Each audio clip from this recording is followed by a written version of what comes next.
Hello, hi guys! Magandang hapon sa inyo lahat. This is Chid from Asgara Channel, a faith healer, also mata reader. So ngayong hapon na tingnan natin ang nagsasabihin sa inyo ng ating mga gabay. This is Seventh Archangels urgent message for the sign of Libra. So Libra, welcome to my channel. Ano kaya ang messages, advices, and spirit guides ang ating masasagap for today's video? So, kanino naman kayang energy or kaganapan sa buhay mo ang ating mahagilap? So, guys, this reading and of course, we would like to thank sa mga supporters natin na walang sawang pag-supporter sa aking channel. At yung mga hindi nag-i-skip ng ads, maraming salamat po sa inyo. Dahil nadadagdagan ang ating mga baraha. So, meron na tayong yin and yang oracle card for next eksena. And of course, meron na rin tayo sa mga Arcangel Raphael messages na mangyayari sa mga susunod na araw. And of course, meron na tayong additional na mga baraha for angels messages and of course, para sa mga anghel, no? Nadagdagan ng ating mga anghel messages. So, pasabog. And of course, thank you din kasi nagkaroon na tayo ng Romance Angels messages. So, unti-unti na nadadagdagan at mas lalong gumaganda ang ating channel, guys. Dahil sa walang sawang pagsuporta sa akin at sa ating channel, no? At, patuloy tayo magbibigay at maghahatid ng mga magaganda at maayos na message na talagang aakma sa buhay nyo, na iyon yung ibibigay ng mensahe ng ating mga gabay na hihimay-himayin natin at upang makatulong sa inyo sa pang-araw-araw nyo. So guys, don't forget to like and subscribe my channel and hit notification bell for more videos update. Sa mga hindi pa po nakakapag-subscribe sa aking channel, please click nyo na po subscribe button dyan sa baba for all bell para updated kayo sa mga videos na i-upload natin every time in every moment. So guys, umpisahan na natin ha.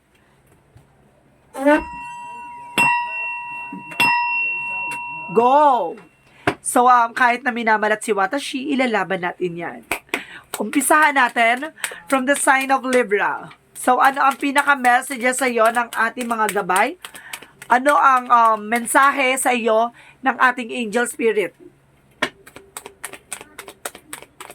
So let's see, what is angel spirit messages for the sign of Libra? So there is an emperor. Be mature enough. And of course, be grounded. No? Kumbaga may mensahe dito na mukhang mas matalas na ang iyong pakiramdam. And of course, there's a moon card. Mukhang pinapatalas talaga, angels.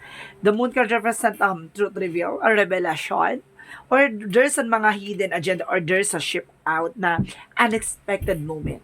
So let's see. And of course, there's a page of sword. There's an information, no? Kailangan mong alamin, no? Kailangan mong himay-himayin. May mga bagay na kailangan mo pang pursigihing malaman. At the same time, there's a three of coin. Kailangan mong collaboration or teamwork, not to know everything and anything. And of course, what is additional messages? There's a seven of cups. There's a lot of opportunities. Maraming oportunidad na papasok sa iyo dito, no? And of course, there's a full card. There's a leap of faith. Magtiwala ka daw sa process or progress at magtiwala ka kung ano man ang nangyayari sa iyo. At sinasabi sa iyo dito, maraming oportunidad na darating sa buhay mo, no, na magpapabago sa eksena mo ngayon. So what is the Emperor? Emperor represent a justice card. So ibig sabihin yung hustisya talaga in God's will, no? Kumbaga, God is good. Talagang ibibigay ni God what you deserve. Tandaan mo, kapag para sa'yo, para sa'yo. Maniwala ka sa law of karma. What is the moon card? The moon card represents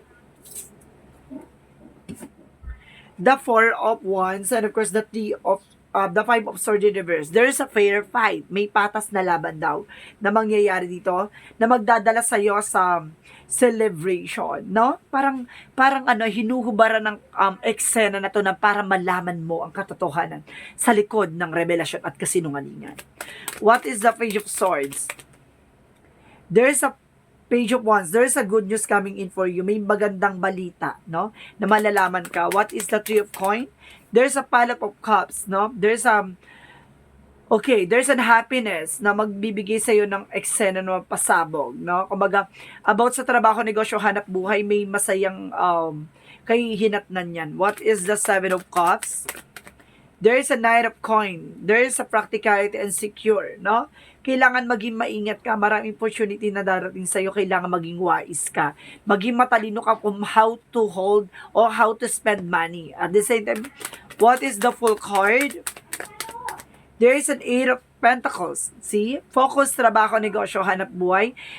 Sinasabi dito, your hard work is paying off, no? Mababayaran ko ano man yung pinagkakatrabuhan mo, kung ano yung pinaghirapan mo, makukuha mo yan. At of course, sinasabi sa'yo dito, new beginning. And of course, wag ka rin magtitiwala agad-agad, no? Kapag hindi ka sigurado, i-secure mo yung about sa finances. What is the Emperor and the Justice card? What is the Emperor and the Justice card? There is a Page of Coin. There is a manifestation. May mga bagay na mamamanifest ka dito. May mga bagay na makukuha ka. So, what is the Moon card? The Four of Wands and of course the Five of Swords in reverse. So, there is a Palace of Coin. Oh, siksik digdig nag-uumapaw, no? Kumbaga, ito yung celebration magbubukas sa yung pinto ang patungo sa tagumpay. Ito na nga siya. So, what is the Page of Swords and the Page of Wands? And of course, there is a Queen of Cups. There is a confident, no? Kumbaga, maging confident ka lang sa ginagawa mo. Baguhan ka man o nagsisimula ka pa lang, maging confident ka para mas lalo mo na-attract yung mga positive energy. What is the Three of Coins and the Palace of Cups? Okay. There is an Ace of Wands. There's a new beginning and fresh start, no? Magbibigay ito sa iyo ito ng mga bagong ideas, mga bagong knowledge, no, yung thoughts, no, magbibigay ito sa iyo na magdadala sa iyo ng happiness. What is the Seven of Cups, the Knight of Coin? There's a Four of Swords. Kumbaga sabi sa dito, there's a fear, no?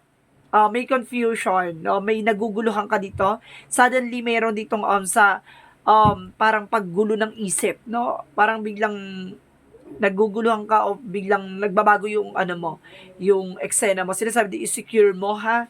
Kumbaga magpahinga ka kung kailangan mo magpahinga at kailangan makinig ka sa inner voice mo.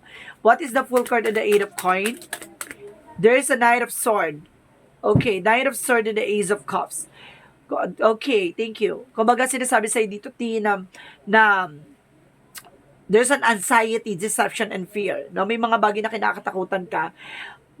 Sinasabi sa'yo dito, labanan mo yan. Kasi merong Ace of Cups, there's a new romance, new love life coming in for you, no? Kumaga nagkakaroon ka ng anxiety, deception dito, and depressed, anxieties, and of course, fear. What is the Emperor, the Justice, and the Page of Coin?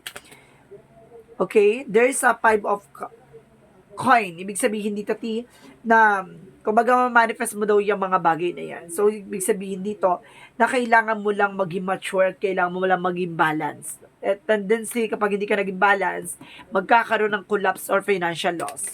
And of course, there's an Empress card, revert, no? Baguhin mo yung eksena o magbukas ka ng mga panibagong ideas or negosyo o trabaho, gano'n. Kumbaga sinasabi sa'yo dito, magpanibago ka ng eksena. What is the Moon card?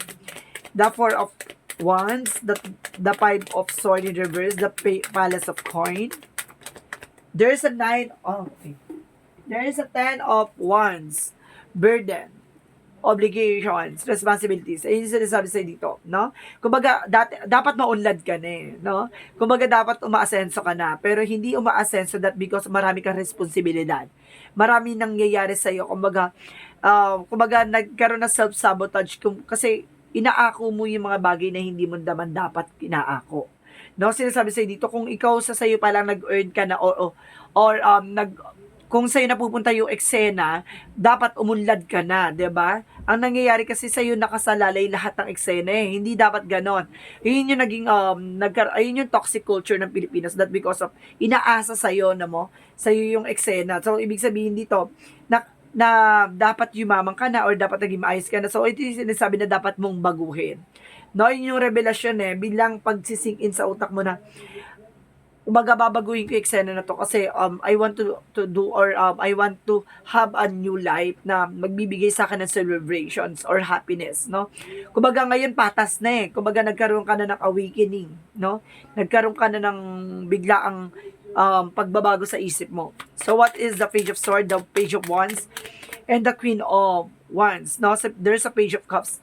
Kumbaga, listen to your intuition, na makinig ka sa intuitions mo, makinig ka sa gut feeling mo, at makinig ka sa kung ano man yung nararamdaman mo. So, what is the Three of Coins? The Palace of Cups, and of course, the Ace of Wands. Okay.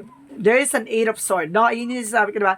Kailangan mong kumawala. Kumawala sa toxicities, kumawala sa eksena. No? Kasi napaka-burden, stress, anxieties, that because of sa mga bagay na kumbaga nararanasan mo. What is the Seven of Cups, the Knight of Coins, the Four of Swords? Get more information.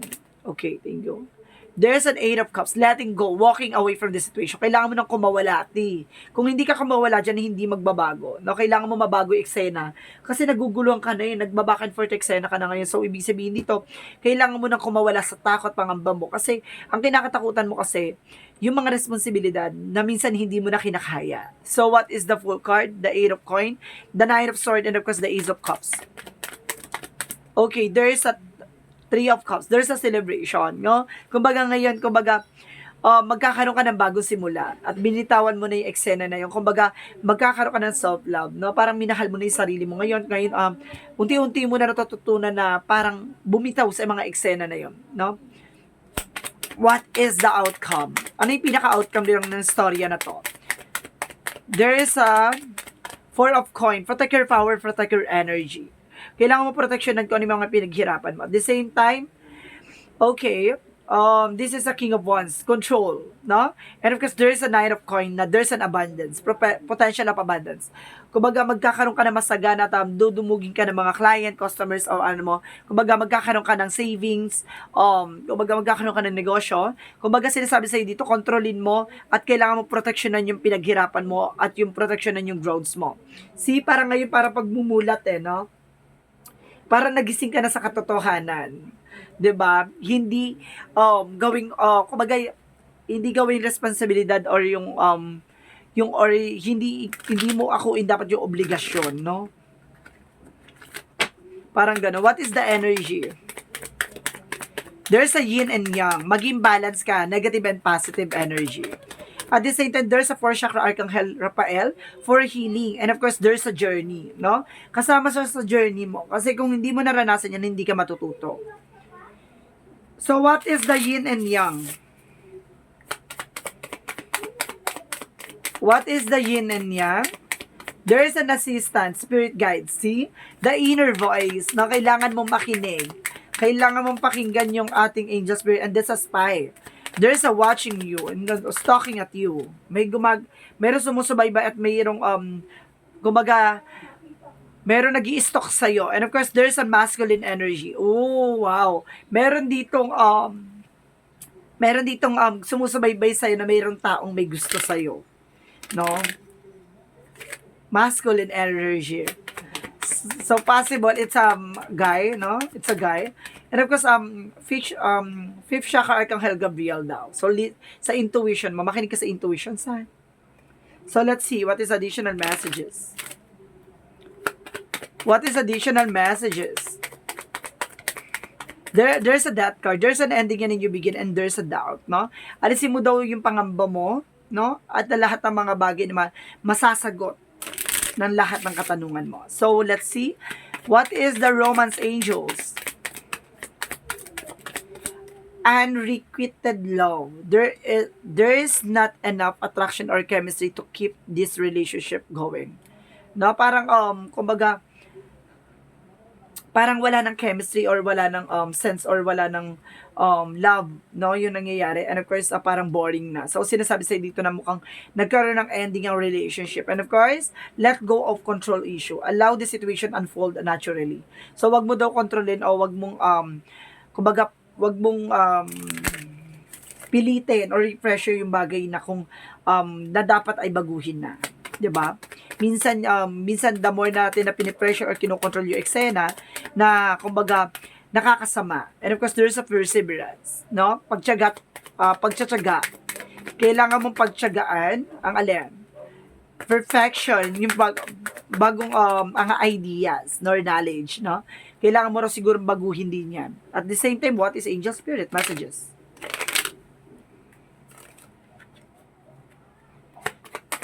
What angel spirit messages? Okay, there's a past life gift. No, ibig sabihin, there's an ancestor na gumagabay sa'yo. And of course, there's a creations, no? Siguro, ikaw yung naglagay sa sitwasyon mo, ikaw lang din yung bagay, ikaw lang din ang makakaalis dyan.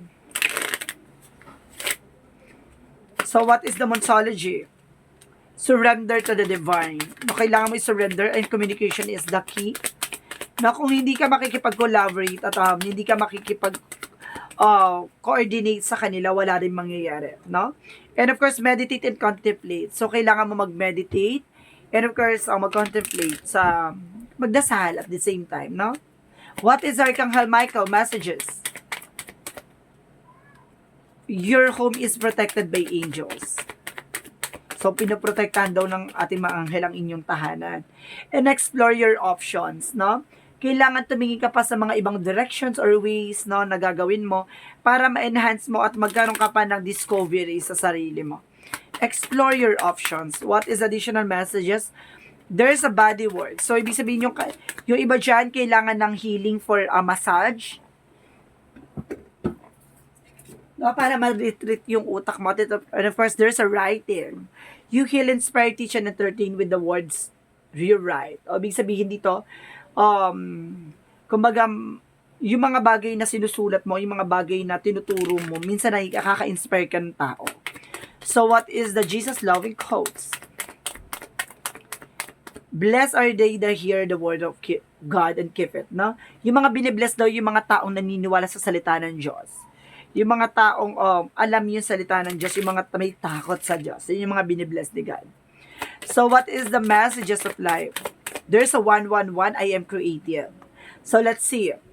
Angels are ready to fully support you in this endeavor so that you can create with the universe life you love. So, ibig sabihin, the more na gusto mo yung ginagawa mo, yung desires into realities, lahat yung masusukbay sa katuparan mo kapag gusto mo yung ginagawa mo. Kapag mahal mo yung ginagawa mo, talagang yung goal na yun gusto mong gawin at gusto mo talaga may sa katuparan, matutupad mo talaga.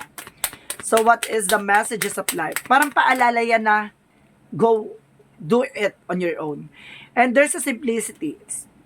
Today, I choose to simplify myself as I do so. My burdens lighten, I release my egos. Need to understand, to fruit and to control. Instead, I undertake every task with an open, humble heart. Seeing through the eyes of child, I discover life isn't it. Life it in all its wonder and simplicity as the complication and chaos of the mind fall away.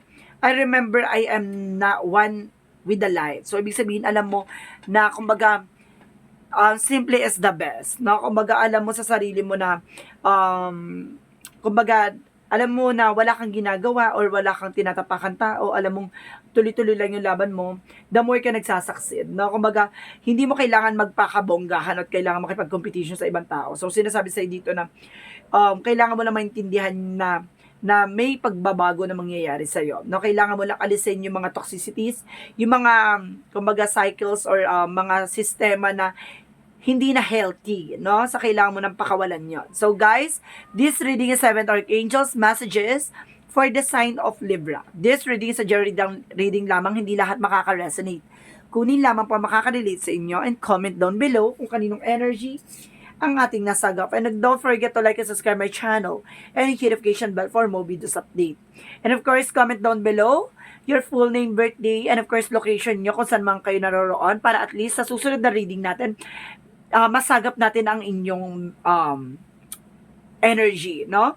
Para malaman natin kung anong hanash or kaganapan sa buhay nyo ang ating mga hagilap. So guys, maraming salamat guys and see you in the next video. Bye-bye and babush!